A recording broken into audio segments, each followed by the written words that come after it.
If you're hearing this, it means I survived long enough to tell it. The desert has rules. You don't drive through it at night. You don't leave your car if you can help it. And if you see something that shouldn't be there, you keep driving. No matter how thirsty, no matter how lost, no matter how tired, you keep driving. But I learned those rules too late. It was supposed to be a simple drive. Phoenix to El Paso, 7 hours tops. I left after work, thinking I'd beat the weekend traffic, thinking I'd save time. But the desert doesn't care about your plans. It has a life of its own, and it doesn't always play by the rules of the places you came from. It started just after midnight. The fuel gauge was dipping lower than it should have, faster than it should have. I swore I'd filled it up before I left, but maybe I miscalculated. Maybe I was tired.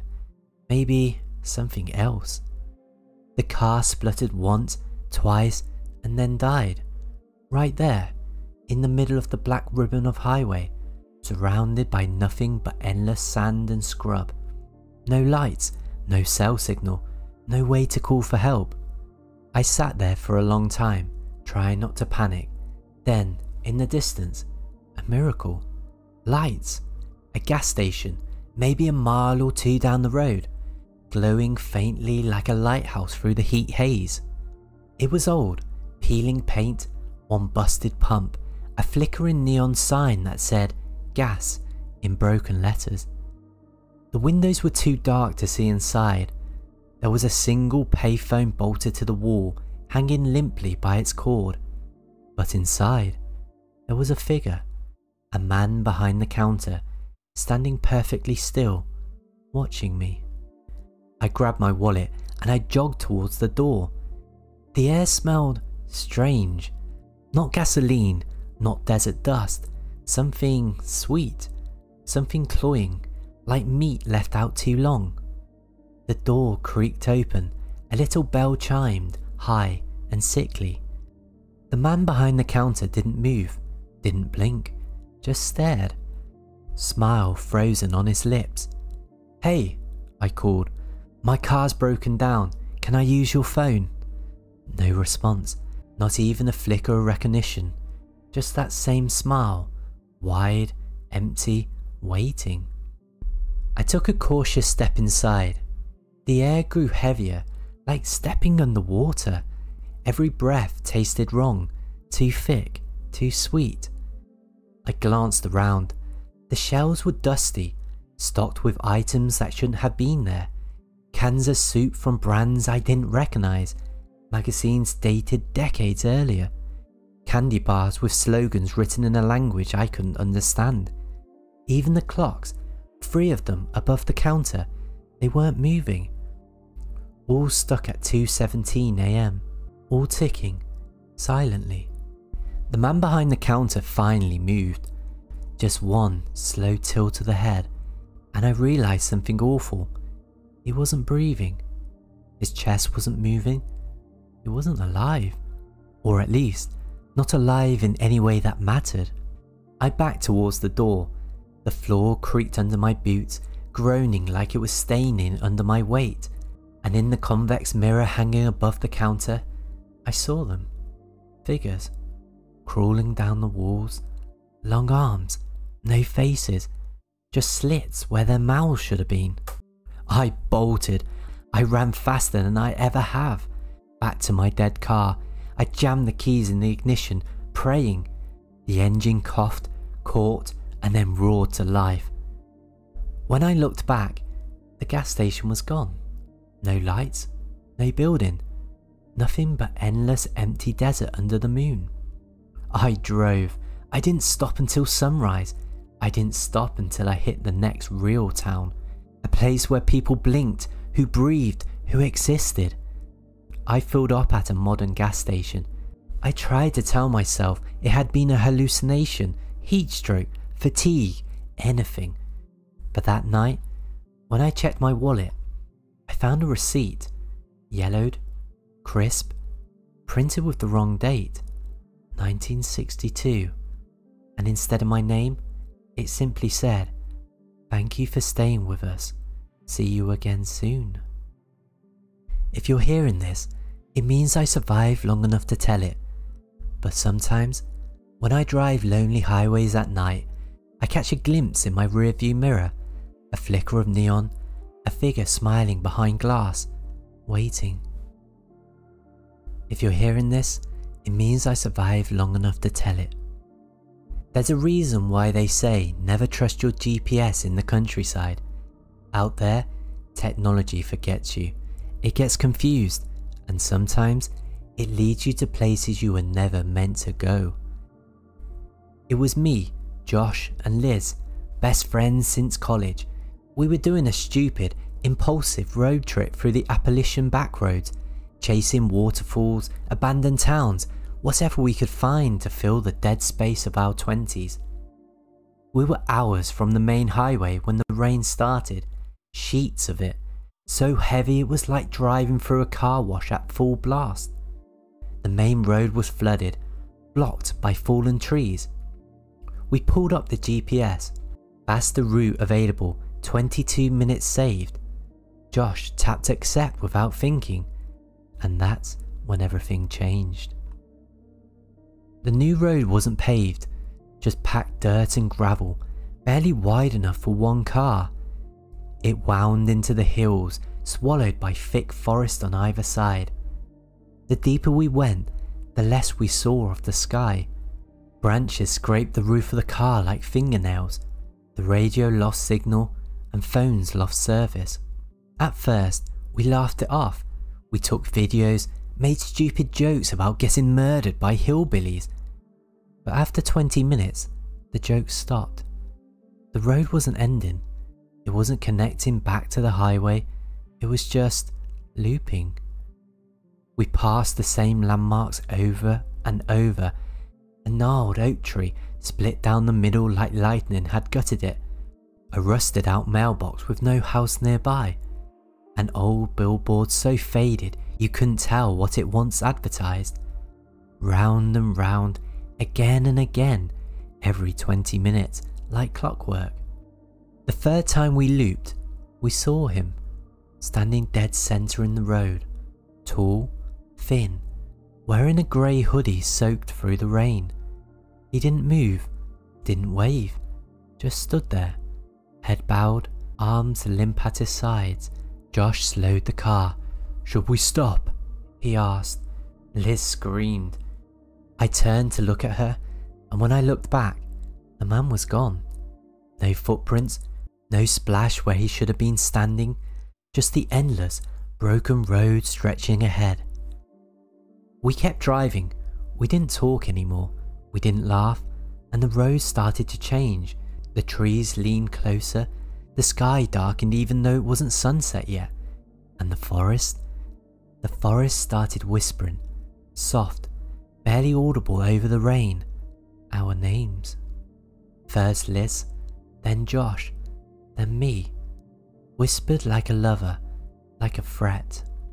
At some point, we realised the car wasn't following our steering anymore. The wheels spun uselessly under Josh's hands. We weren't driving the road was driving us. It pulled us into a clearing we hadn't seen before, a wide, flat circle of dead grass, and in the middle was the man, the one from the road. He wasn't standing anymore, he was kneeling, head bowed, hands pressed flat against the ground, and as we rolled to a stop, the rain stopped too, instantly, like someone had flicked a switch. The air turned thick, heavy, buzzing like invisible static. The man lifted his head, and I saw his face. It wasn't a face anymore, just smooth, featureless skin stretched too tightly over a skull. No eyes, no mouth, no nose, nothing. And then he waved. Josh threw the car into reverse, slammed the accelerator. The wheels spun, mud flying, the whole car shaking. But we moved. Somehow we moved. Backwards through the trees, through the endless dark. The GPS started speaking again, but it wasn't directions, it was laughter. Low, distorted, growing louder and louder until it filled the whole car like a screaming chorus. We don't remember how we got back to the highway. One moment we were swallowed by trees, the next we were crawling onto an asphalt road lit by streetlights, surrounded by the normal hum of the living world. We never spoke about it again. Josh sold his car, Liz moved across the country, and me? Sometimes when I'm driving alone at night, the GPS glitches. It suggests a shortcut, the screen flickers, the voice sounds just a little wrong, and in the corner of the rear view mirror I see a figure in a soaked grey hoodie, waiting. If you're hearing this, it means I survived long enough to tell it, but I know if I ever take that shortcut again, I won't come back. If you're hearing this, it means I survived long enough to tell it. Not every horror story is about ghosts or demons. Sometimes it's just people, and that's so much worse. It was supposed to be a short trip, just me and my younger brother Liam. A 5-hour drive to visit our mum 2 towns over. We set off early, windows down, music blasting, road snacks on the seat between us.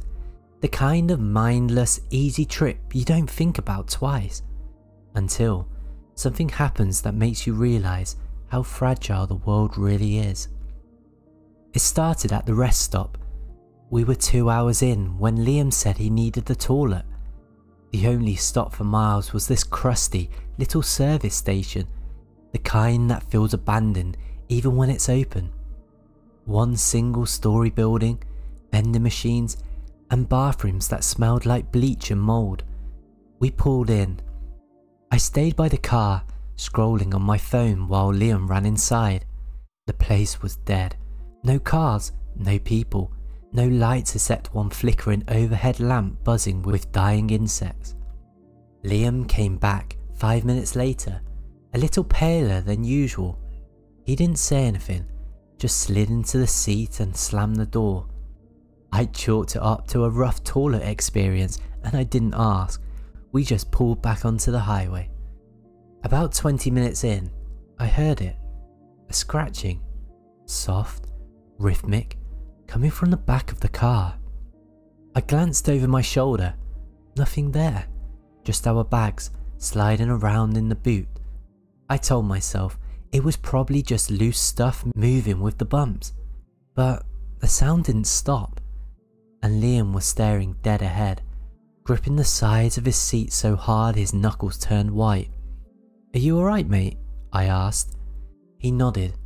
He nodded too fast, too hard. Didn't speak, didn't blink. And then the smell hit. Rotten, metallic, like old blood soaked into fabric. It filled the car so fast it made my eyes water.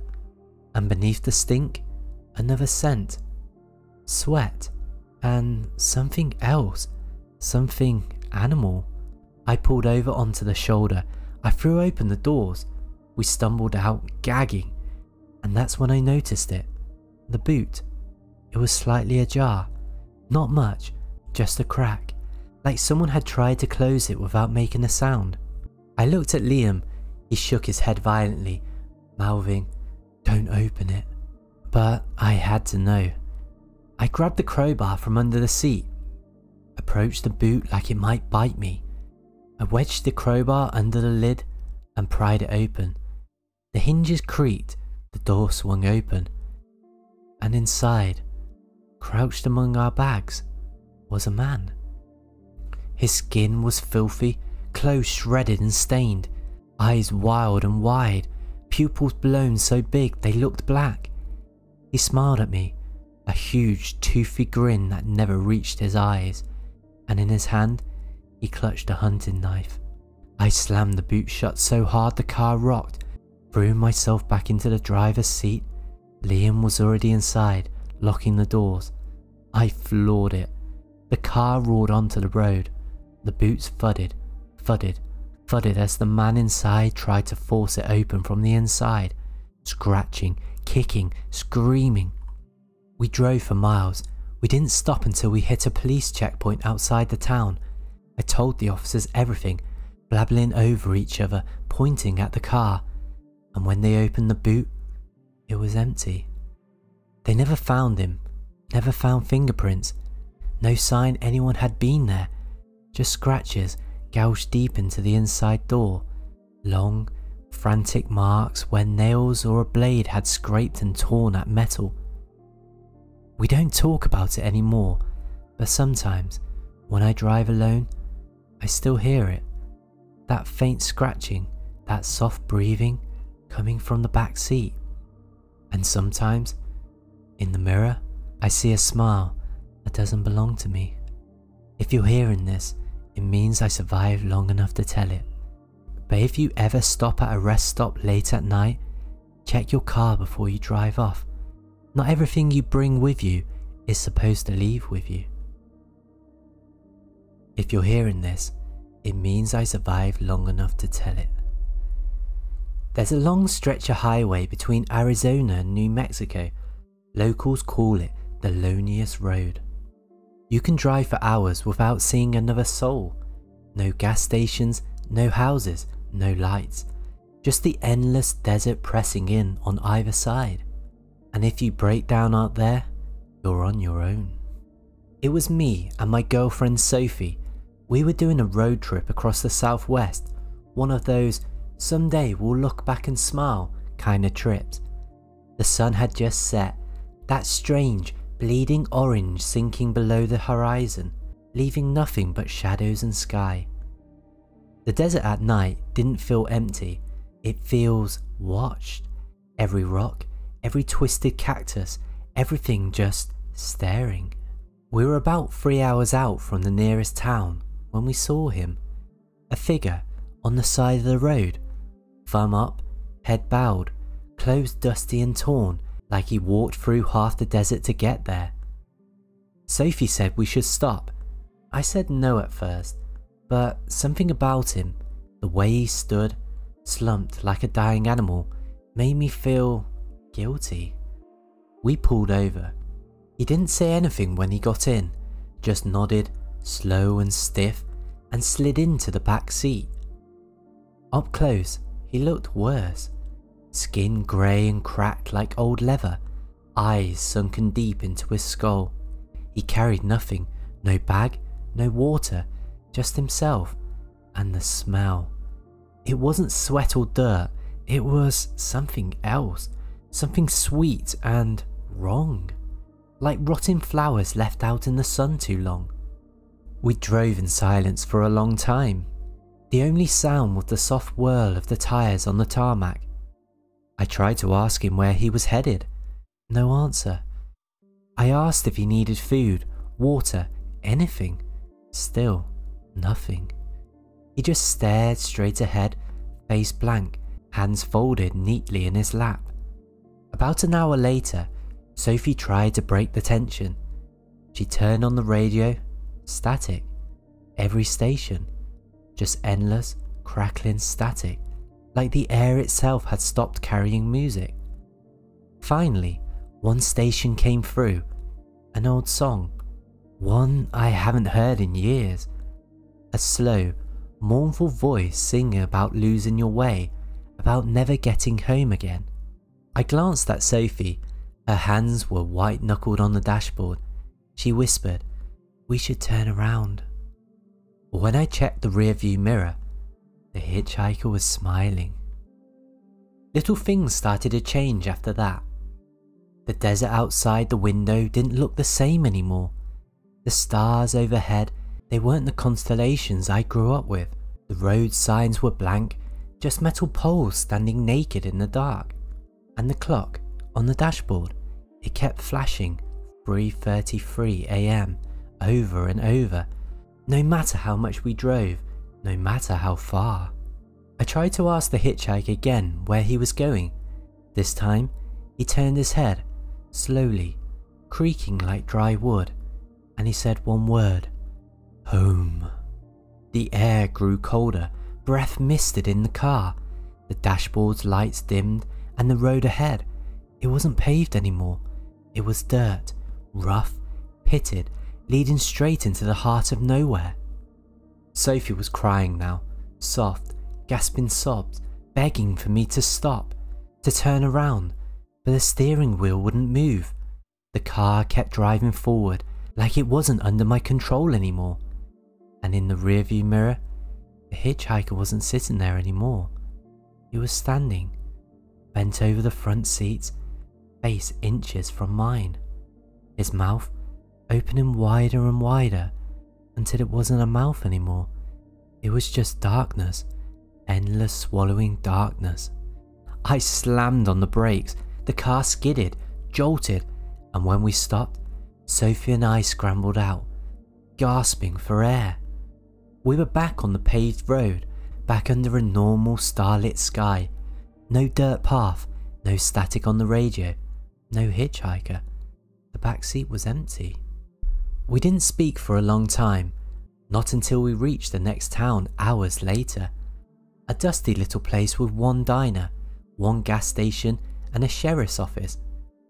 We stumbled into the diner, ordered coffee with shaking hands, and that's when we saw it. Old photographs pinned to the wall near the register, black and white, some bleached. One showed a group of locals standing next to a broken down car, and there, in the back row, was the hitchhiker. Same clothes, same dead-eyed stare. The photo was dated 1954. When we asked the waitress about it, she just shook her head. "He still tries to get home sometimes," she said. "Folks around here know better than to pick him up." She didn't smile, didn't laugh, just refilled our coffee and moved on like it was nothing.